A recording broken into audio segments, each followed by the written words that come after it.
जय हिंद साथी, आप सब कैसे हैं।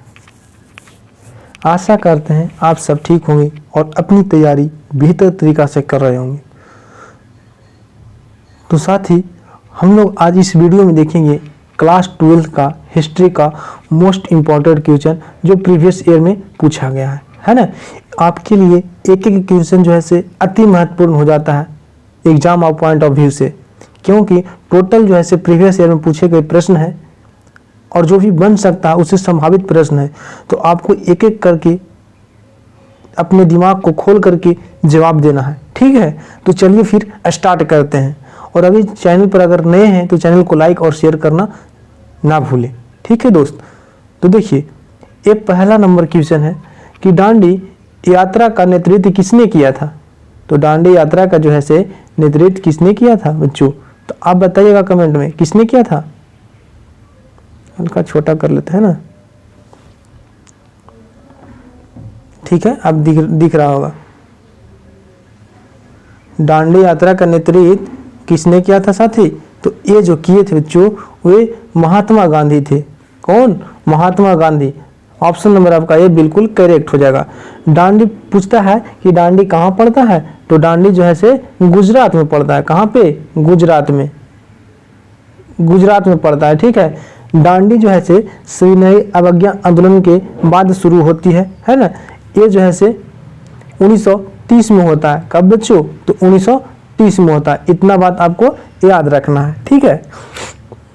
उसके बाद नेक्स्ट क्वेश्चन है, 2 नंबर क्वेश्चन है कि लॉटरी कमेटी का गठन कब किया गया था। यानी कि लॉटरी कमेटी का जो है से गठन कब किया गया था? 1810 में, 1827 में, 17 में, 1825 में, 1828 में। तो इसका जो गठन किया गया था वो 1800 जो है से 17 में गठित किया गया था। कब? 1817 में, ठीक है। उसके बाद नेक्स्ट क्वेश्चन है कि संविधान सभा में कुल कितने सदस्य थे। यानी कि संविधान सभा में कुल कितने सदस्य बने। जो संविधान को लिख रहा है उस समय की बात कर रहा है ना, तो उस समय कितने सदस्य थे? 150, 200, 250 या फिर 389। तो इसका करेक्ट जो आंसर हो जाएगा वह 389 हो जाएगा, ठीक है। कितना? 389, ठीक है। जब पाकिस्तान अलग हो गया था बच्चों, उसके बाद जो है से 299 सदस्य ही इंडिया के बचे थे, बाकी जो है से पाकिस्तान में चले गए थे। ये भी प्रश्न पूछ लेती है, ठीक है। उसके बाद है नेक्स्ट क्वेश्चन है, नेक्स्ट क्वेश्चन क्या चीज बोलता है कि भारत का विभाजन ब्रिटिश शासन की किस योजना का परिणाम है। यानी कि भारत का जो विभाजन हुआ था वो ब्रिटिश के किस शासन के योजना के तहत। तो आपको पता होगा कि अंतिम में जो है से माउंटबेटन योजना के तहत ही जो है से भारत और पाकिस्तान को 2 टुकड़ों में बांट दिया गया था। तो किसके द्वारा?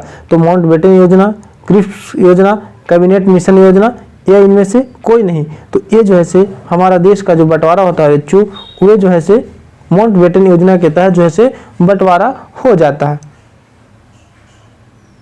उसके बाद है, उसके बाद 5 नंबर क्वेश्चन क्या चीज बोल रहा है, तो 5 नंबर बोल रहा है ना कि घोड़े की हड्डियों के साक्ष्य कहाँ से मिले हैं। यानी कि घोड़ा को जो है से हड्डियों का साक्ष्य कहाँ से मिला है, तो ये कहाँ की बात कर रहा है, इतना आपको पता होना चाहिए। ये जो है से हड़प्पा सभ्यता की बात कर रहा है। किस सभ्यता की? हड़प्पा सभ्यता की बात कर रहा था। कहाँ से मिला था? लोथल से, कालीबंगा से, सुतकोटदा से, इनमें से कोई नहीं। तो ये जो मिला था हड्डी का साक्ष्य जो घोड़ा वाला मिला था वो सुतकोटदा से मिला था। ऑप्शन नंबर आपका सी बिल्कुल करेक्ट हो जाएगा। अगर बच्चों यहीं पे पूछ लिया जाए कि गोदीवाड़ा कहाँ पे मिला था, क्या जी? तो गोदीवाड़ा, गोदीवाड़ा, बाड़ा यानी कि बंदरगाह इसी को बोल सकते हैं। क्या चाहिए? बंदरगाह। तो बंदरगाह कहाँ पे मिला था? तो ये जो है से लोथल से मिला था। ये भी बात आपको साथ में याद करके चलना है, ठीक है। उसके बाद है कि धौलावीरा किस राज्य में स्थित है। तो धौलावीरा जैसे कहाँ स्थित है? तो हरियाणा में, उत्तर प्रदेश में, गुजरात में, पंजाब में। तो ये जो है से धौलावीरा जो है से गुजरात में स्थित है। ऑप्शन नंबर आपका सी बिल्कुल करेक्ट हो जाएगा। क्या जी बच्चों? तो गुजरात, रात में स्थित है, इतना बात याद रखना है। यहीं पे एक और प्रश्न पूछ लेता है कि धौलावीरा से क्या चीज का साक्ष्य मिला है, तो ये जो है से जलाशय का, क्या चीज का बच्चों, जलाशय का, जलाशय का, जलाशय का जो है से साक्ष्य मिलता है। जलाशय कहते हैं किसको है सर, तो ये जो कहते हैं जहां पे पानी रहता है उसी को जलाशय कहते हैं, ठीक है। उसके बाद है 7 नंबर क्वेश्चन है कि मगध साम्राज्य की स्थापना किसने किया था, तो मगध साम्राज्य की जो है स्थापना किया था वो किसने, तो बिंबिसार ने, अजातशत्रु ने, उदयन ने या फिर नागदशक ने। तो आपको पता होगा कि सबसे पहले हर्यंक वंश की स्थापना, मगध साम्राज्य का स्थापना का श्रेय जाता है, और हर्यंक वंश को जो स्थापना करने का श्रेय जाता है बच्चों, वो जाता है बिंबिसार को। ऑप्शन नंबर आपका ए बिल्कुल करेक्ट हो जाएगा। यानी कि मगध का साम्राज्य का स्थापना की बात किया जाए, चंद्रगुप्त मौर्य नहीं कहलाएंगे, वो वास्तविक संस्थापक जरूर कहलाएंगे, लेकिन जो है से स्थापना बोल रहा है ना, तो सबसे पहले जो है बिंबिसार का ही नाम आता है। ये जो है हर्यक वंश से संबंधित है, कौन वंश से, तो हर्यक वंश से, ठीक है। सॉरी, एक और यहीं पे कंफ्यूजन हो जाता है आप लोग को कि बिंदुसार, ये तो बिंबिसार ना है, एक होता है बिंदुसार, कौन, तो बिंदुसार। तो देखिए बिंदुसार जो थे ना सही मौर्य वंश से संबंधित है, जबकि बिंबिसार जो है हर्यक वंश से संबंधित हो जाते हैं, इतना बात आपको याद रखना है, ठीक है। उसके बाद है कि आश्रम व्यवस्था में कितने प्रकार के आश्रमों का उल्लेख होता है, यानी कि आश्रम जो है कितने प्रकार के आश्रम होते हैं, तो ये जो है आपको 4 प्रकार के आश्रम होते हैं। कितने प्रकार के, 4 प्रकार के ऑप्शन होते, मतलब कि आश्रम होते हैं। हम लोग के कैटेगरी के जो है 4 प्रकार में जीना होता है, ठीक है। कैसे, बालावस्था, किशोरावस्था, युवावस्था, है ना, इसी तरीका से वानप्रस्थ, अंतिम में जो है संन्यास बढ़ने की बात यहाँ पे किया जाता है, ठीक है। उसके बाद नेक्स्ट क्वेश्चन है कि हेनसान किस देश का यात्री था। हेनसान रहने वाला कहाँ के था बच्चों, तो ये जो है चीन का रहने वाला था। कहाँ के, यूनान का, इटली का, चीन का, मोरक्को का। तो हेनसान रहने वाले थे कहाँ पे, तो चीन का रहने वाले थे, ठीक है। ये जो भारत में आए थे बच्चों, वे बौद्ध धर्म को बारे में क्या चीज, तो बौद्ध धर्म के बारे में जो है जानकारी प्राप्त करने के लिए ये इंडिया आए थे, ठीक है। उसके बाद है अकबर के दरबार का प्रख्यात गायक कौन था, तो ये जो है तानसेन थे। कौन, तानसेन। ऑप्शन नंबर आपका ये बिल्कुल करेक्ट हो जाएगा, ठीक है। तानसेन जो है सबसे अच्छा गायक था।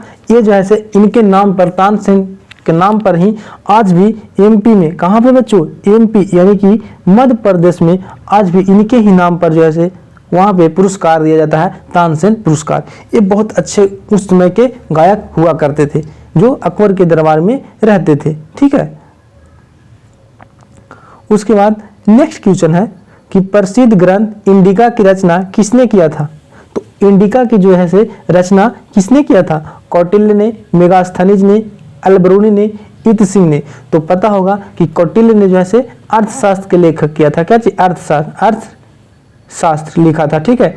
अर्थशास्त्र के लेखक कौन था, तो कौटिल्य। इसी को हम लोग चाणक्य बोलते हैं बच्चों, क्या चीज, तो चाणक्य। इंडिका का लेखक जो है क्या चीज हो जाएगा, तो मेगास्थनीज हो जाएंगे, ठीक है। इंडिका का लिखने का जो काम किए थे बच्चों वे मेगास्थनीज। अब कहिएगा सर मेगास्थनीज कौन थे, तो ये जो है मेगास्थनीज राजदूत थे, क्या चीज, राजदूत, जो चंद्रगुप्त मौर्य के दरबार में आए थे, ठीक है। तो वहीं पे एक बुक लिखे थे जिसका नाम था इंडिका।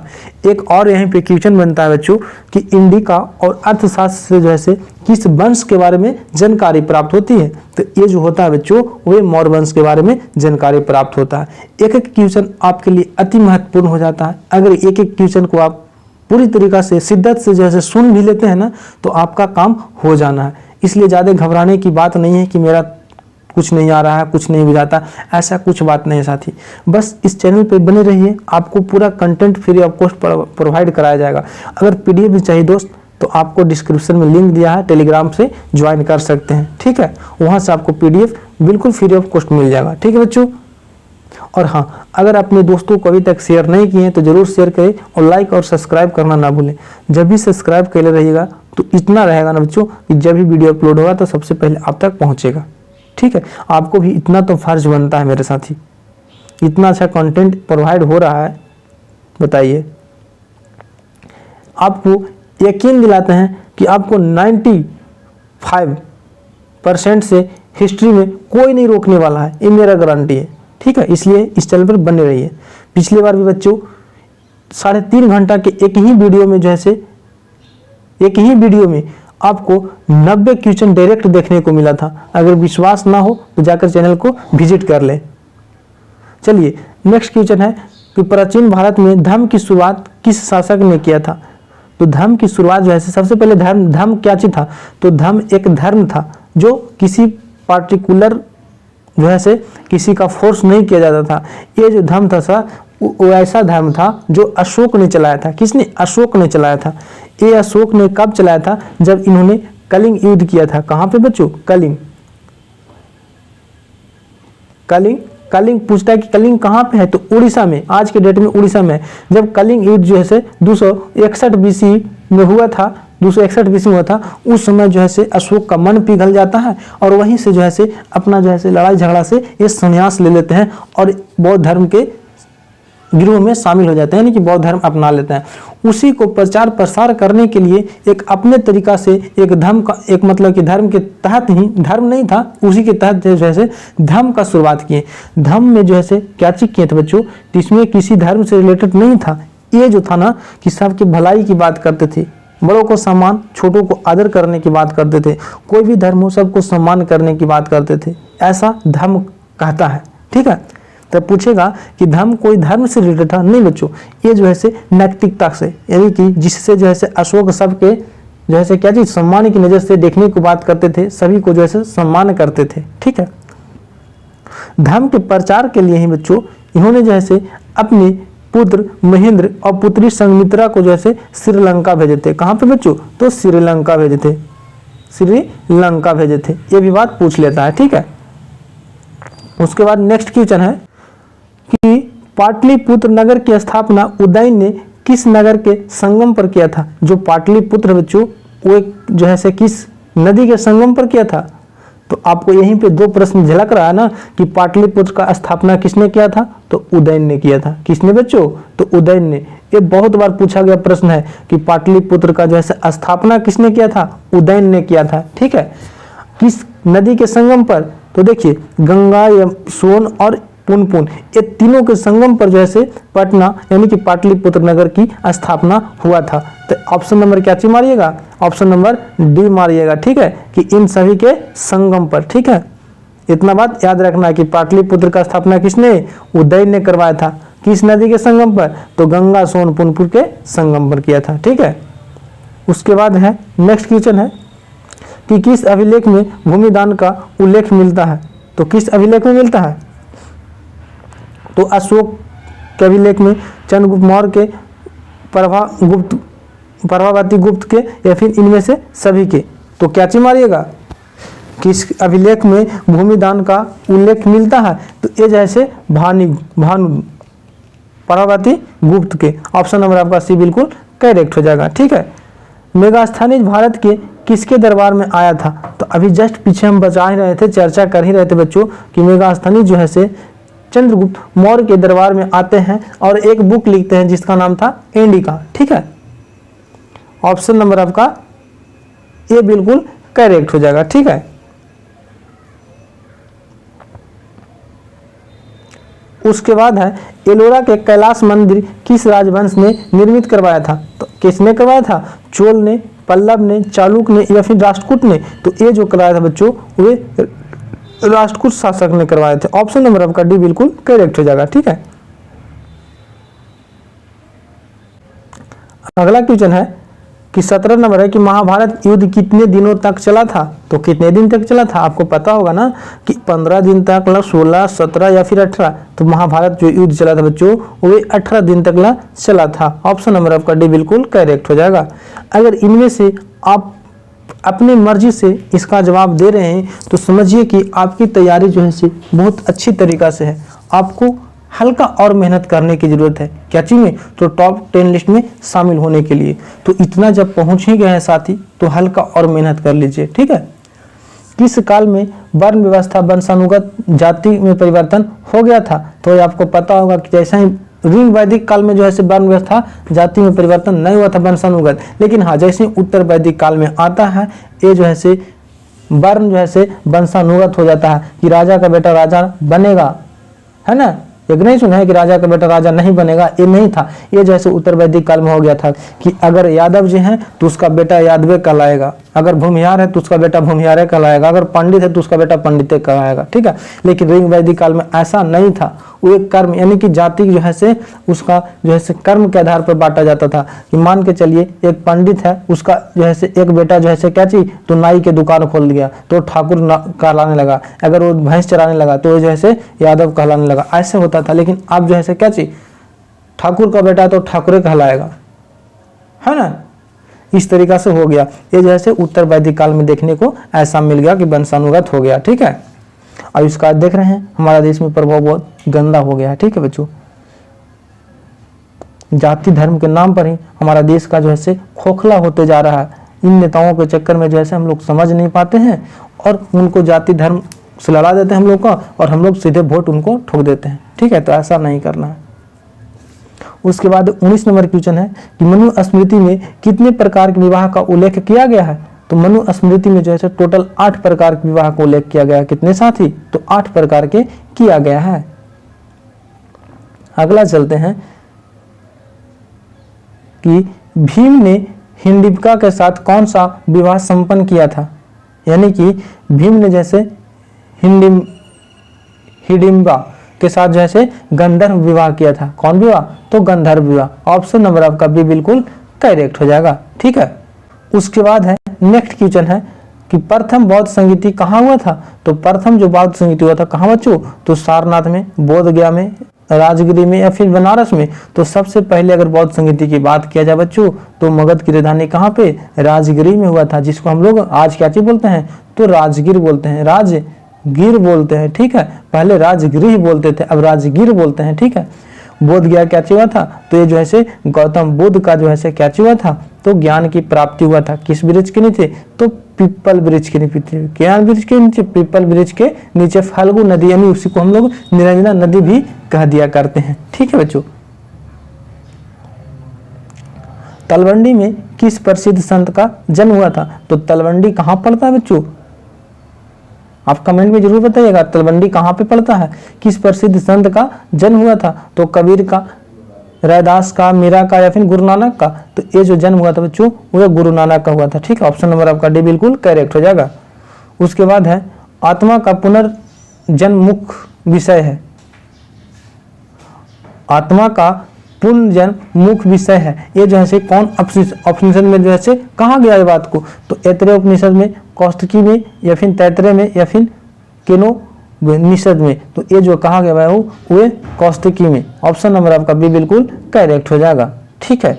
उसके बाद नेक्स्ट क्वेश्चन है कि बुद्ध के उपदेशों के संग्रह है, यानी कि बुद्ध को जो है उपदेश का जो संग्रह किया गया बच्चों वो किस बुक में किया गया? तो ये जो है बुद्ध चरित्र में, ये बुद्ध चरित्र में, सुत्त पिटक में, अभिधम्म पिटक में, विनय पिटक में। तो ये जो उपदेशों का उनका संकलन जो मिलता है बच्चों वो सुत्त पिटक में मिलता है, ठीक है। सुत्त पिटक में मिलता है। ऑप्शन नंबर आपका बी बिल्कुल करेक्ट हो जाएगा, ठीक है। और सुत्त पिटक, अभिधम्म पिटक और जैसे विनय पिटक को मिलाकर जो है त्रिपिटक बोलते हैं। क्या चीज? तो त्रिपिटक बोलते हैं। ये भी बात आपको याद रखना है, ठीक है साथी। उसके बाद है कि सांची मध्य प्रदेश में के किस जिले में स्थित है, यानी कि सांची जो है मध्य प्रदेश के किस जिले में स्थित है? तो ये जो है रायसेन जिले में स्थित है। क्या चीज बच्चों? तो रायसेन जिले में स्थित है। कहाँ पड़ता है? तो मध्य प्रदेश में पड़ता है। यहाँ पे जैसे सांची स्तूप जो है स्तूप के लिए प्रसिद्ध है, ठीक है।